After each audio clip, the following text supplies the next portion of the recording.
explaining. We cannot talk about having a great product, a very good one, if it's not coming from a great territory. And what is great, what is good today?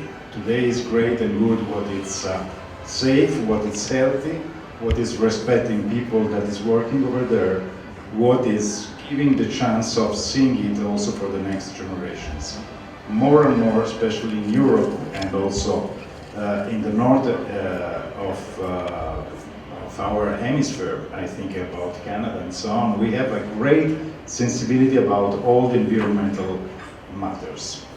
I know that you all are familiar with the production and what is linked with your territory and your appellation, but I always remember to people when I'm talking about this matter that my father, farmer as I am, was saying that he was not owing the land. The land was rent from me. And now that I own the land, because my father passed away, I'm saying that I'm not owing the land. It's a rent for my sons. And once we understand this, we know that we have a responsibility for the future. We know that the land is a gift, but it's a gift for our life. Then we will have to leave it. We will go somewhere else, I don't know where, but we will have the responsibility to give them a little bit better than what we received. We cannot depreciate this treasure that is their life, is the life of the next generations. So talking about the consortium, FEDERDOC exists since 1979. Just to give you a very quick presentation, we can go to the second slide, please. That someone has the, I can, oh, thank you. Thank you so much. So we are working for the consortium since 40 years. The 9th July 1979, it was founded, the appellation, so in more than 1 month, 40 days, we will have our 40th anniversary. We actually represent 75 consortia that are representing something around 100 appellations of origin.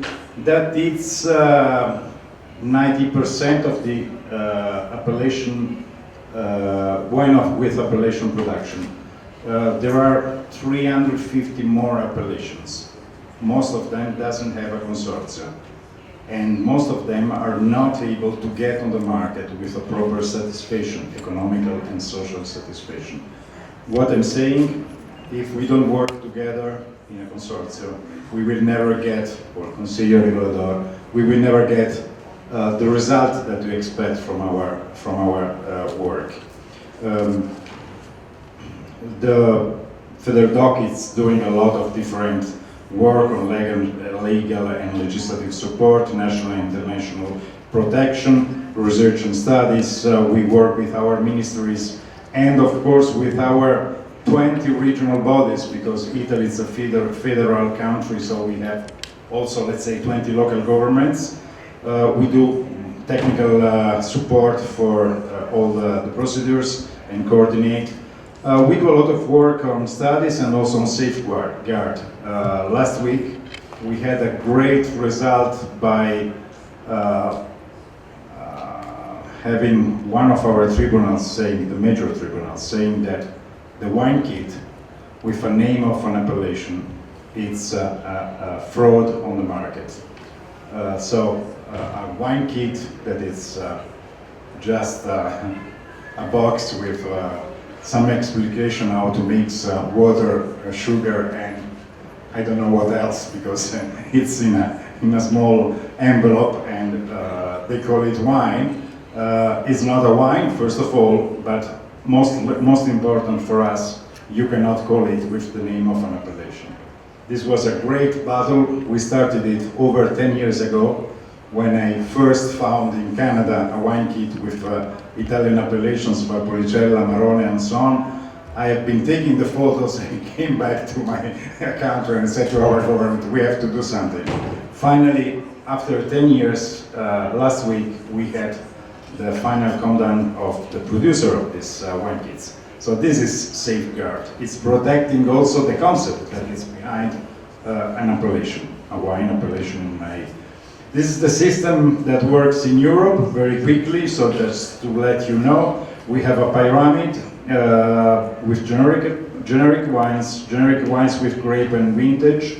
Then we have PGI and PDOs. This is the pyramidal system. Generic wines are wines where we do not know where the vineyard is. If you do not know where is the vineyard, you know nothing about that wine, except white or red. You cannot tell which variety it is, where it's coming, which vintage it is.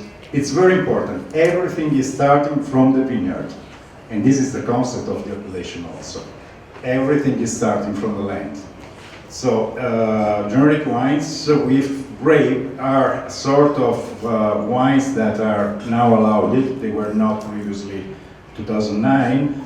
They can be Cabernet, Merlot and so on, but the producer must demonstrate with a third body that is controlling him that they are coming from a Cabernet or Merlot or whatever it is vineyard. So it's not an origin, it's still a commercial wine, but at least there is someone saying, yes, it's truly Cabernet, it's truly Merlot, it's truly whatever is writing on the label.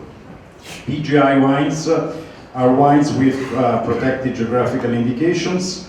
Regarding to the past time, the rules are more restrictive. Actually, 85% of these wines is coming from the region where the vineyards are. So 85% must be from the region and must be vinified into the region. These are the most important rules talking about them.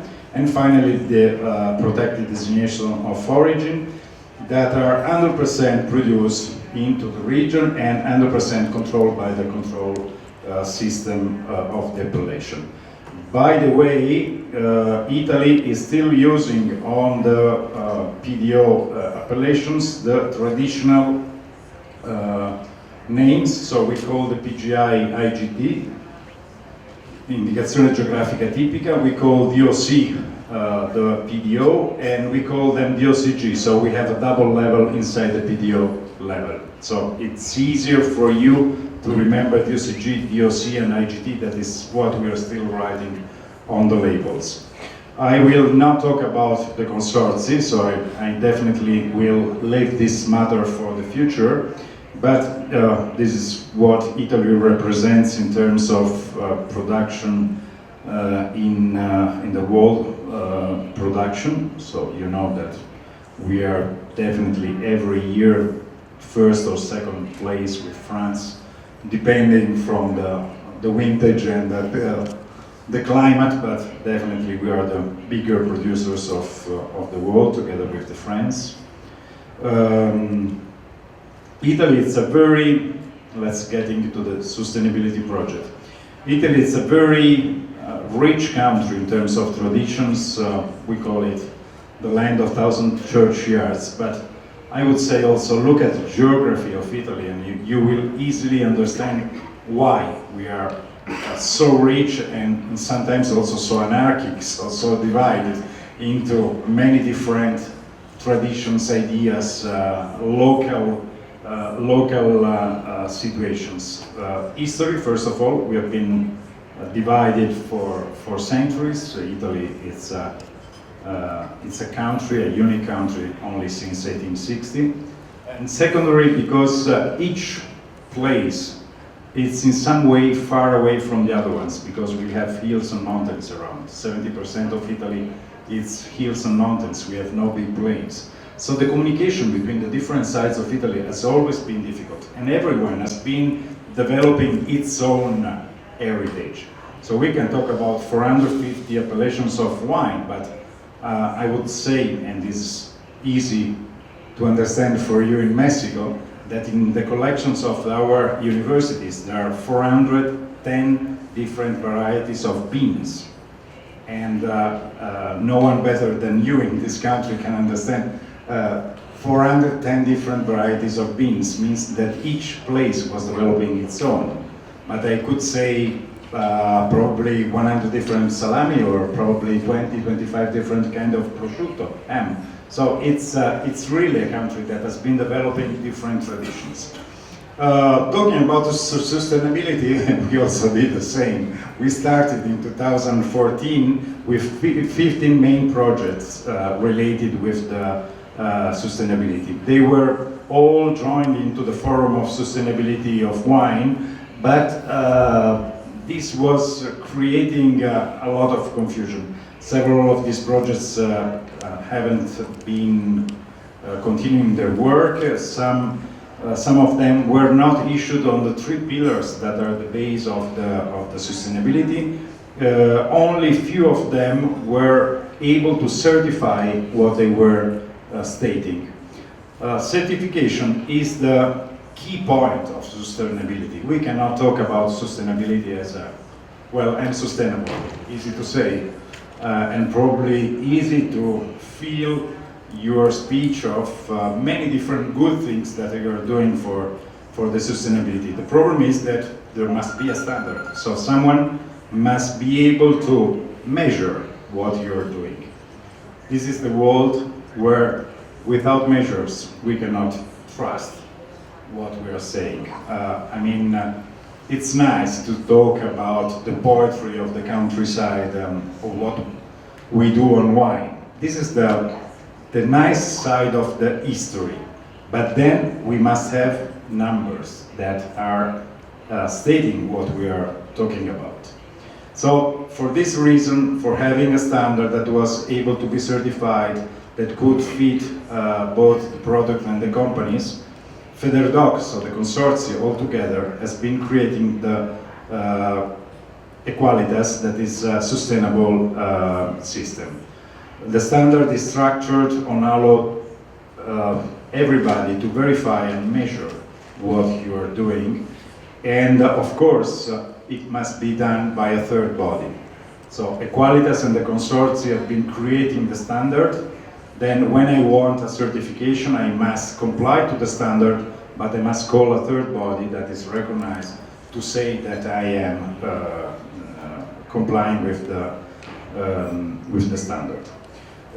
You see the 3 pillars into the image of Equalitas: environment, ethical, and economical. Or if you prefer, environment, social, and economical. We prefer the 3E, that it was easy also to use and to play with. But this is this concept. We cannot talk about sustainability without having the 3 pillars. Why we cannot? You see it. Social, if you cross it with economic, you might be fair on the market. Environment, together with the social, you might be livable, and so on. But only where the 3 pillars are joining together, you are really sustainable. This is the key point. Remember this image, because this is the true point. I can be fair, I can be livable, I can be achievable, but if I want to be sustainable, I must be all the 3. How we get into the standard? We have an approach on 3 levels: company, wine, territory. Company, it's easy to understand. Wine, there might be some wines inside the company that are made with grapes coming from different producers, for example. Then you must apply for all the wine, this wine chain that is starting at this point, not from your farm or your vineyards, but is starting somewhere else behind it. So the wine certification might be more complicated than the company one. And then territory. Of course, the consortium could not approach the system without thinking about the place where they are, where the appellation is produced. So this was, for us, a very important point. We have indicators, so again, numbers to control, numbers to measure yourself. And we have good practices, both in agriculture and manufacturing, and of course in social and in the economic, and also in the communication. It sounds strange, communication, but if we do not talk about the sustainability in the same way, we might confuse the market, the consumers.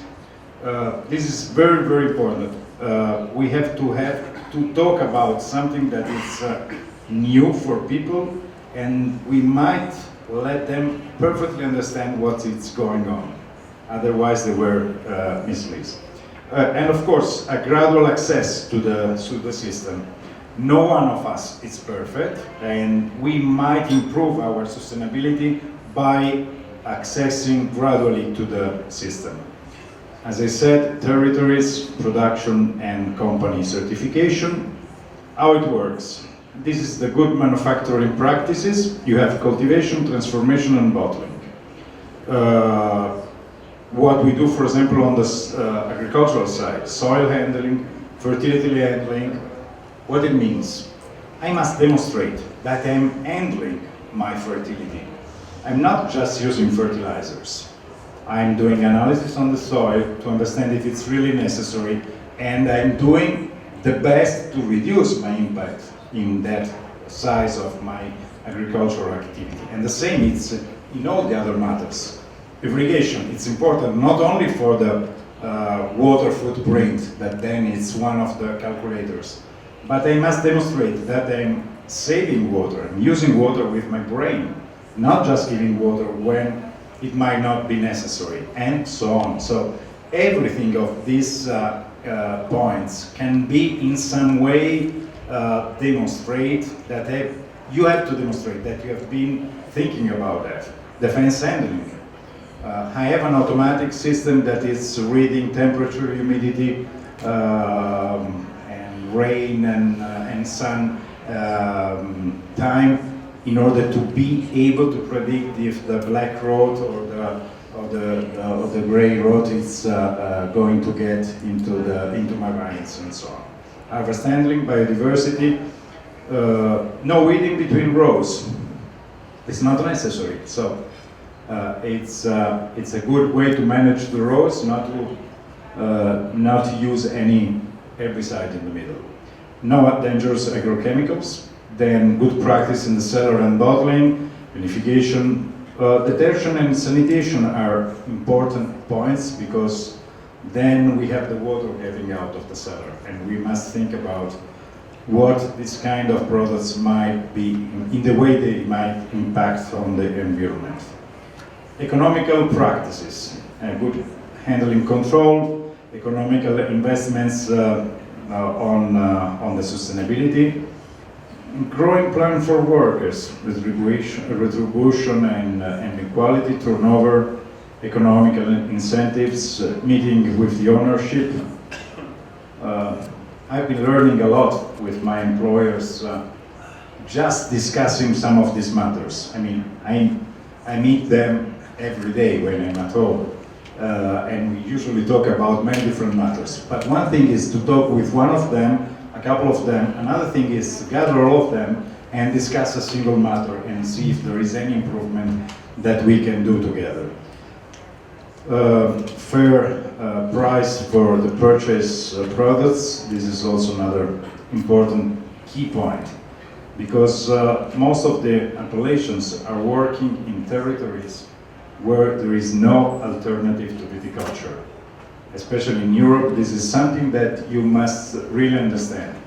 If we do not have an economy that is based in these areas with appellation that is based on viticulture and wine, there are no other chances. So the success of a wine with appellation is the success of the people living in that area. And this is very, very important to remember. Social practices, employers, workers' rights. In the last 3 months, we had a lot of checks from the Northern European monopolies in Italy to see if our companies are working properly on this side. We have a very strong immigration in Italy from Africa. You probably know that Italy is the border of Europe, and it's actually under a high pressure. This high pressure has been creating a lot of immigration, people that is unemployed and sometimes escaping from the camps where they are gathered, and sometimes they were found working in the fields. Television, newspapers, and the news have been spreading all over the world. The Italians are using slaves for their work in the fields. That's of course not true. But there might be things like this. You perfectly know what I'm talking about. I mean, you have a similar problem on the northern border, so I'm talking to people that can perfectly understand what I'm saying. So, what was the result of that? Those that are buying our wines came down to our market and said, we want to see if you are correctly paying and employing your employers. Not if you're doing a good wine. Not if the price is fair, not if the wine is organic or so on. We want to see if you are properly doing your job on this side. This tells us that the sensibility of the market may change a lot in the time. And again, that the sustainability is giving answers to all these matters. Good communication practices, well, I've been explaining you something about that, but if you want to be a sustainable company, you have to talk in the proper way. Indicators. We have indicators for the biodiversity, with the soil biodiversity indicator is the IBS standard, the water biodiversity, the aerial lichenius biodiversity. This is something quite new. You can measure the quality of the air by measuring how many of these plants are in your vineyards. This is quite interesting because the more pollution you have, the less of them are growing. Carbon footprint and water footprint. I won't explain them, but because they are quite well known in the world. What we have been doing up to now, sorry, how can we go back? Here, I have been running too much. The second part of our work has been bringing the standard to the market. So on one side, we have been working for 3 years to create the standard and starting certifying companies and territories. On the other side, we have been working a lot on the market, trying to explain what we were doing. This is also very important because each company that decides to certify herself is investing money. And every investment must be seen as a chance for the future. So if the market doesn't know what you are doing, you're investing for something that might not be paid by the market. If you invest for something that is well known on the market might be ready to pay you 1 cent more for what you have been doing. So there is also a response from the market that is very important. For this reason, we have been working with many international big players in order to achieve a recognition of our work. For example, the TSC, the Sustainability Consortium, agrees that the quality sustainable wine guidelines meet the TSC and retailers' expectations. TSC is a big group of big players on the market in Europe and also in the States. Norway, the Norwegian monopoly, recognized it as a scheme to promote ethical production. So they've been focusing on one of the pillars, not on all of the three. And this is what I was saying before. Finland added it to the list, again, the Finland Alko, so the Finnish wine monopoly, to the Green Choice projects. So when they do a tender for buying new bottles for their market, every bottle that is showing the Equalitas standard might have a preference on their list of wines. Here you have some of the wines that have been certified all over Italy. I'll be short. This is quite interesting. These are the 6 appellations that are actually working on the project of achieving the sustainability recognition for their area, for their appellation. One is Franciacorta, it's a sparkling wine appellation in Lombardy, where you're coming from. Lugano, it's a white wine south of Lago di Garda in Lombardy again. Then Prosecco, the president of Prosecco is sitting over here. Prosecco is a huge appellation on two regions, Veneto and Friuli. It's actually the biggest appellation of Italy, and also probably the most successful. You definitely, I believe you all know what Prosecco it is, a nice and fruity sparkling wine. Prosecco is working on this project, and when you imagine that we are talking about 1,000 producers, you can imagine how big is the work they are going to do on this. Lambrusco, it's another sparkling red wine from Emilia-Romagna, from the Emilia side.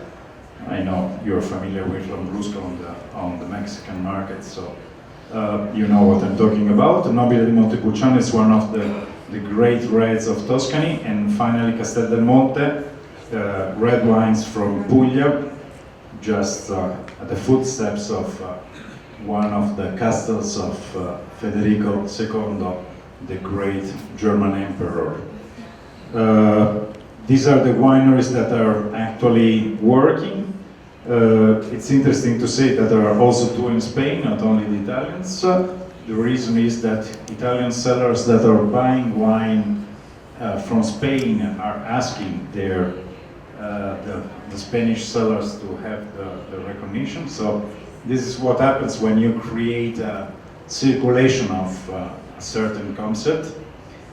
And I believe I'm at the end of the presentation. I would like to thank you. I hope there were not too much information on the table, but I would say that sustainability is really a great chance for the future of our appellations. Of course, we need for any appellation to have a consortium, a Consiglio Regolatore that works for the appellation, for the success and recognition of the appellation, but we cannot forget the future of the appellation, and the future it's all in preserving our land and our value. Thanks so much.